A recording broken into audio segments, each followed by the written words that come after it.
Assalamualaikum warahmatullahi wabarakatuh. Saya ingin memperkenalkan nama saya, Oriza Riansyah,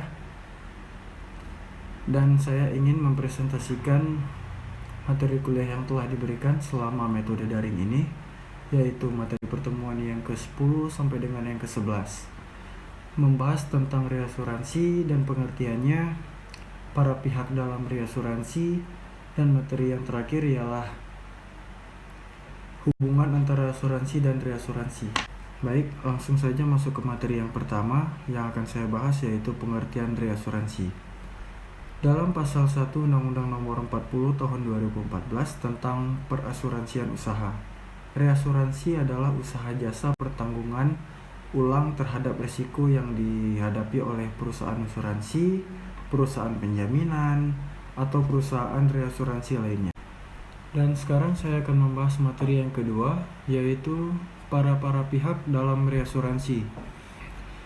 Dalam transaksi reasuransi dapat terlibat 3 pelaku aktif, yaitu yang pertama, penanggung pertama yang lazim disebut pembeli jasa reasuransi. Dan yang kedua, penanggung ulang atau penanggung lain yang bertindak sebagai penjual jasa reasuransi. Dan yang terakhir, yang ketiga, yaitu pialang atau broker reasuransi yang bertindak sebagai perantara yang pada saat tertentu bisa ditunjuk dan atau bertindak sebagai underwriting agent atas dasar surat penunjukan atau naskah perjanjian. Dan sekarang saya akan memasuki materi yang terakhir, yaitu hubungan antara asuransi dan reasuransi. Adapun persamaan dan perbedaan asuransi dengan reasuransi adalah sebagai berikut. Asuransi merupakan suatu perjanjian yang diadakan oleh pihak pertama, yaitu perusahaan asuransi sebagai penanggung pertama, dengan pihak kedua, yaitu mereka yang mempunyai kepentingan, biasanya anggota masyarakat, baik orang perorangan atau lembaga atau badan usaha sebagai anggota masyarakat. Reasuransi juga merupakan suatu perjanjian antara pihak pertama, yaitu perusahaan asuransi sebagai penanggung pertama, dengan pihak kedua, yaitu perusahaan reasuransi sebagai penanggung ulang.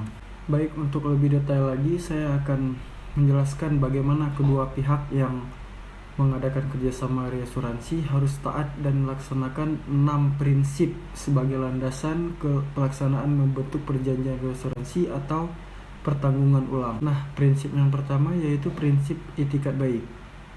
Seperti halnya yang berlaku pada setiap perikatan, semua perjanjian harus dilakukan berdasarkan itikat baik, termasuk perjanjian reasuransi dan asuransi. Prinsip yang kedua yaitu prinsip kepentingan yang dapat dipertanggungan. Dan prinsip yang ketiga yaitu prinsip ganti rugi atau yang disebut dengan indemnitas. Prinsip yang keempat, prinsip subrogasi. Prinsip yang kelima, prinsip kontribusi atau saling menanggung. Dan prinsip yang terakhir ialah prinsip follow the fortune of the ceding company.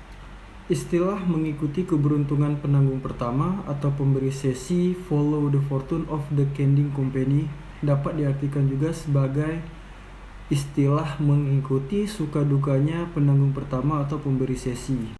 Dalam arti, bila penanggung pertama atau pemberi sesi mengalami kerugian karena besarnya klaim yang harus dibayar, secara seimbang pihak penanggung ulang juga akan mengikuti hasil yang tidak menguntungkan. Dan namun sebaliknya, apabila hasil underwriting pihak penanggung pertama pemberi sesi reasuransi menunjukkan hasil yang baik dan menguntungkan, pihak penanggung ulang juga akan dapat menikmati keuntungan pihak penanggung pertama atau pemberi sesi. Apabila pemberi sesi atau penanggung pertama berhasil memperoleh hasil pemulihan atau yang disebut dengan recoveries dari pihak ketiga, penanggung ulang juga berhak memperoleh sebagian hasil pemulihan tersebut, tetapi seimbang dengan saham mereka dalam kontrak reasuransi.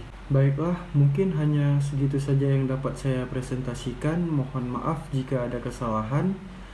Assalamualaikum warahmatullahi wabarakatuh.